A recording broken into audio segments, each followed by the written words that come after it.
A very good morning, dear student. This is your SST period. Today in civics class, we will do question answer of lesson number 8, a shirt in the market. So let's start. Here question number 1 is, what made Swapna sell the cotton to the trader instead of selling at the Kurnool cotton market? That means कि जो स्वप्ना है उसने करनूल के cotton market में cotton बेचने की जगह जो लोकल ट्रेडर था उसको कॉटन क्यों बेची? Answer is Swapna sold the cotton to the trader instead of selling it at the Kurnool market because she had borrowed rupees 2,500 from him on the condition that she would sell her cotton to him. Swapna ने करनूल के cotton market में अपनी cotton बेचने की जगह किसको cotton बेची थी? जो लोकल ट्रेडर था उसको क्या की थी? अपनी कॉटन बेची थी। बिकॉज उसने क्या किया था, वो जो लोकल ट्रेडर थे उससे क्या किया था, 2,500 रुपीज़ क्या की थी? बोरोइंग की थी किसके लिए? कॉटन की क्रॉप को ग्रो करने के लिए। क्योंकि कॉटन की क्रॉप को ग्रो करने के लिए सीड्स चाहिए, पेस्टिसाइड्स चाहिए, फर्टिलाइजर चाहिए। इन सब के लिए क्या है, स्वप्ना ने क्या किया था? बोरोइंग की थी 2,500 रुपीज़ की। और जो ट्रेडर था उसने इस कंडीशन पे ही क्या है उसको मनी प्रोवाइड कराया था कि वो क्या करेगी, जब उसकी क्रॉप जो उसकी क्रॉप है कॉटन की वो क्या करेगी, केवल उसी ट्रेडर को क्या करेगी, बेचेगी। इसी कंडीशन पे क्या है उसने स्वप्ना को क्या किया था, मनी बोरो किया था। Now question number second is, describe the condition of employment as well as the wages of workers in the garment exporting factory. Do you think the workers get a fair deal? आपको क्या करना है इस question में, ये conditions describe करनी है। Condition बतानी किसकी? एम्प्लॉयमेंट की। और जो वर्कर्स को जो वेजेस मिलती हैं इनकी कंडीशन को बताना है। किसमें, कहाँ पे? एक गारमेंट एक्सपोर्टिंग फैक्ट्री में जो वर्कर है उनकी वेजेस की कंडीशन बतानी है और उनकी एम्प्लॉयमेंट की कंडीशन बतानी है। Do you think the workers get a fair deal? क्या जो यहाँ पे काम करने वाले वर्कर्स हैं उनको फेयर डील मिलती है या फेयर वेजेस मिलती है? ये आपको क्या है, 2 क्वेश्चंस पूछे गए हैं इस क्वेश्चन के अंदर। Answer is the worker are made to work for long hours at the garment exporting company. यहाँ पे क्या होता है, वर्कर्स को क्या करना पड़ता है, बहुत लॉन्ग आवर्स तक, यानी कि बहुत लंबे, यानी कि उनके जो वर्किंग आवर्स है वो फिक्स नहीं होते हैं, बहुत लंबे टाइम तक। यानी कि अगर उनका 8 आवर्स का जॉब ड्यूटी है तो उन्हें क्या है 8 की जगह 10 आवर्स तक भी क्या करना पड़ता है, काम करना पड़ता है। कहाँ? एक गारमेंट एक्सपोर्टिंग कंपनी में। They are kept at a temporary basis and can lose their job if the employer feels that they are not needed. और यहाँ पे जितने भी एम्प्लॉयर्स हैं, जितने भी वर्कर्स हैं, उनको क्या किया जाता है, टेम्पोररी बेसिस पे रखा जाता है। अगर एम्प्लॉयर ये फील करता है कि अभी उन्हें क्या है, और अभी कुछ टाइम के लिए उन्हें क्या है, वर्कर्स की नीड नहीं है, तो वो क्या कर सकते हैं, उनको क्या कर सकते हैं, उनकी जॉब से डिसमिस भी कर सकते हैं। The workers do not get a fair deal as they do not have job security and their wages are low.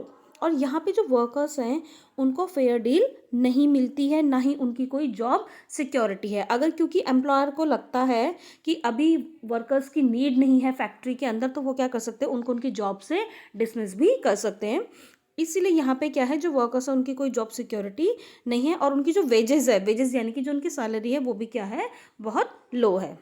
Now come to the question number 3, what is weaver cooperative, how does it work? यानी कि viewers cooperative क्या है और ये कैसे काम करता है? Answer is weavers cooperative is a way of reducing their dependence on merchants.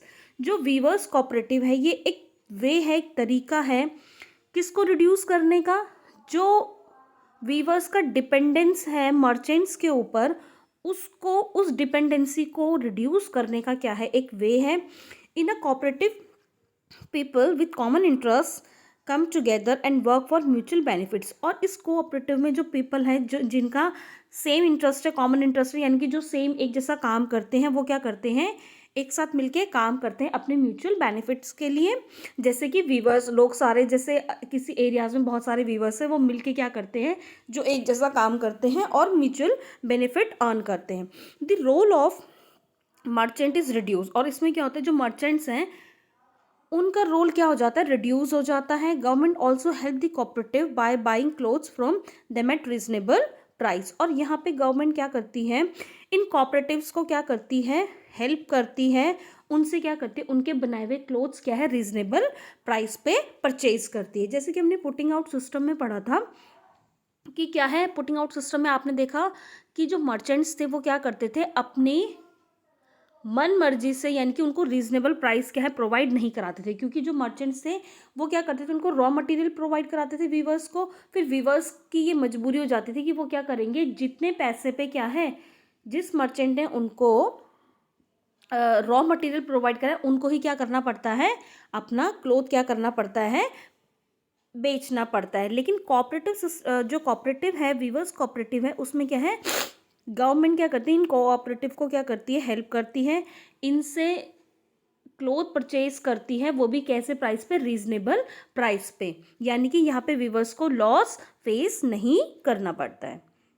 Now come to the question number 4, where does the story of a shirt begin and where does it end. कि जो एक shirt की story है वो कहाँ से start होती है और कहाँ पे खत्म होती है। Answer is the story of the shirt begins with the production of cotton and it end with the sale of a shirt. जो ये शर्ट की जर्नी है वो स्टार्ट होती है कॉटन के प्रोडक्शन से, और ख़त्म कहाँ पे होती है, जब एक शर्ट क्या हो जाती है, बिक जाती है। तो मैंने आपको चैप्टर में भी एक्सप्लेन किया था कि कैसे शर्ट की जर्नी स्टार्ट होती है कॉटन की प्रोडक्शन से, फिर कॉटन से यान प्रोड्यूस किया जाता है, यान से फिर क्या है, वीवर्स क्या करते हैं, क्लोथ वीव करते हैं, और उस क्लोथ से एक कोई भी शर्ट या कोई भी साड़ी क्या होती है वो आप क्या कर सकते हो, मैन्युफैक्चर कर सकते हो। फिर उसको क्या है, एक्सपोर्ट करके या डिस्प्ले पे बड़े बड़े मॉल्स में, शोरूम में लग के क्या है, वो उसको जब तक वो एक शर्ट की सेल नहीं होती तब तक क्या है, उसकी जर्नी क्या रहती है, कंटिन्यू रहती है एक शर्ट की। जब एक शर्ट बिक जाती है यानी कि कंज्यूमर के हैंड में आ जाती है, तो वहाँ पे शर्ट की जर्नी क्या है, एंड हो जाती है। यानी कि एक शर्ट की जो जर्नी है वो कॉटन के प्रोडक्शन से स्टार्ट होके जब कंज्यूमर उसको परचेज कर लेते तो एक शर्ट की जर्नी क्या होती है, वहाँ पे एंड हो जाती है। Now come to the question number 5, what is putting out system, write the advantages and disadvantages of the putting out system. आपको पहले बताने पुटिंग आउट सिस्टम क्या है और उसके आपको एडवांटेजेस एंड डिसएडवांटेजेस भी बताने। Answer is putting out is a system in which the merchants supply the raw material to the weavers and receive the finished product from the weavers. Putting out system ये वो system है जिसमें क्या है, merchants क्या करते हैं, viewers को रॉ मटेरियल प्रोवाइड कराते हैं और बदले में क्या करते हैं, वीवर से क्या करते हैं, फिनिश प्रोडक्ट रिसीव करते हैं। जैसे कि पुटिंग आउट सिस्टम में मैंने आपको बताया था कि मर्चेंट्स क्या करते हैं, रॉ मटेरियल यानी कि यान क्या करते हैं, प्रोवाइड कराते हैं वीवर्स को। फिर वीवर्स उस यान से क्या करते हैं, क्लोथ मैन्युफैक्चर करते हैं, क्लोथ प्रोड्यूस करते हैं, और वो क्लोथ क्या करते हैं, फिर किन को बेचते हैं, उन्हीं मर्चेंट्स को जिन्होंने क्या किया है, उनको रॉ मटेरियल प्रोवाइड करवाया है। अब इसके आपको एडवांटेजेस और डिसएडवांटेजेस बताने। their advantages, first one is they do not have to spend money for purchasing yarn। अब यहाँ पे एडवांटेजेस एक ये है वीवर्स को कि उनको क्या है, अपना जो मनी है वो स्पेंड नहीं करना पड़ता किसके ऊपर, यान। यानी यान क्या है, क्लोथ्स के लिए एक रॉ मटेरियल है ना यान, तो रॉ मटेरियल परचेज करने के लिए क्या है, उनको अपना पैसा खर्च नहीं करना पड़ता है। Second one is they do not face the problem of selling the finish good या फिनिश क्लोथ। और उनको ये भी प्रॉब्लम फेस नहीं करना पड़ता है कि जो भी उनका फिनिश प्रोडक्ट है यानी कि क्लोथ, उसको वो क्या है, किस मार्केट में बेचेंगे या किस कस्टमर को बेचेंगे, किस मार्केट में बेचेंगे, ये प्रॉब्लम उनको फेस नहीं करनी पड़ती है, क्योंकि जो मर्चेंट उनको रॉ मटेरियल प्रोवाइड कराता है उसी मर्चेंट को क्या है, उन्हें वो फिनिश क्लोथ क्या करना है, बेचना है। नाउ जो एडवांटेजेस हैं वो क्या है पुटिंग आउट सिस्टम के, first one is they are dependent on the merchants for raw material. इसमें क्या है, वीवर्स जो हैं वो क्या है, हमेशा क्या है, कंप्लीटली फुल्ली डिपेंडेंट रहते हैं मर्चेंट्स के ऊपर, किसके लिए, for raw materials. Second one is they do not know the actual market price of the cloth. और वो क्या है, जो भी वो प्रोडक्ट बना रहे हैं, जो भी वो क्लोथ मैन्युफैक्चर कर रहे हैं, इसका क्या है, वीवर्स क्या है, इस क्लोथ का क्या है, एक्चुअल मार्केट प्राइस नहीं जानते, बिकॉज क्योंकि क्या है, वो डिपेंडेंट है कंप्लीटली किसके ऊपर, मर्चेंट्स के ऊपर।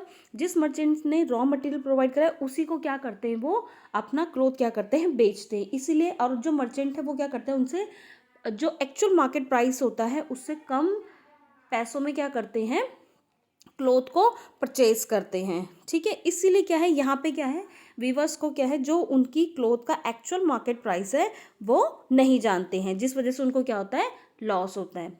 सो स्टूडेंट, होपफुली आपको ये सारे एक्सप्लेनेशन क्वेश्चंस के समझ में आ गए होंगे। Do this work in your civics fair notebook with neat and clean handwriting. Thank you and have a good day.